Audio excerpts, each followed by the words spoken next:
હિંમતનગર ખાતે આવેલ અમરદીપ સાર્વજનિક ટ્રસ્ટ દ્વારા માનસિક દિવ્યાંગ મહિલા હલકીબેન મુનાભાઈ યાદવને મધ્યપ્રદેશમાં રહેતા તેના માતા પિતાને સોંપવામાં આવી હતી.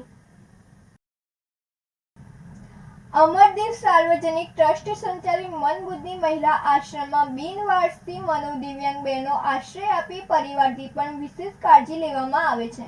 2 ટાઈમ ભોજન તથા મેડિકલ ટ્રીટમેન્ટ આપી તેમની માનસિક સ્થિતિમાં સુધારો થાય તેવા સતત પ્રયત્નો કરવામાં આવે છે.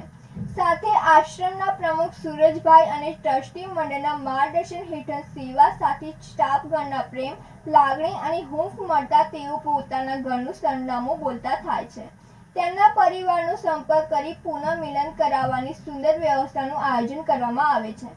જેના ભાગરૂપે માનસિક સ્થિતિમાં અસંતુલન થવાથી ભટકતું જીવન વ્યતીત કરતા હલકીબેનને 4/10/2023ના રોજ દાહોદથી આશ્રમમાં લાવવામાં આવ્યા હતા. થોડા સમય પછી પોતાના ઘરનું સરનામું બોલતા થયા અને તારીખ 16/3/2024ના રોજ આશ્રમના સેવા સાથી દ્વારા મધ્યપ્રદેશ રાજ્યના નાદનેહર ગાડરવાડા ગામેથી તેમના પરિવારને સોંપવામાં આવ્યા હતા.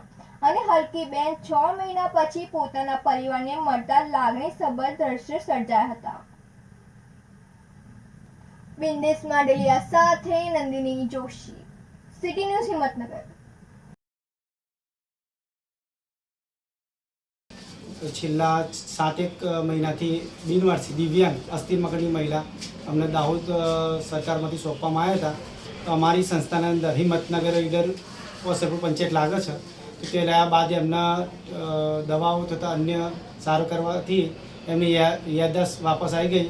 એના પછી અમે અમારા સર્કલમાં સંસ્થાઓ દ્વારા તથા અન્ય લોકોનો સંપર્ક કરી અને પોલીસ સ્ટેશનમાં જાણ કરી અને એમના જિલ્લાના અને રાજ્યના અંદર અને એમના સરપંચનો કોન્ટેક્ટ કરી એમના મા બાપના તકી પહોંચી એમને વિડીયો કોલિંગ કરાવી અને પછી અમારી આશ્રમના અંદર એમના મા બાપને બોલાવ્યા છે.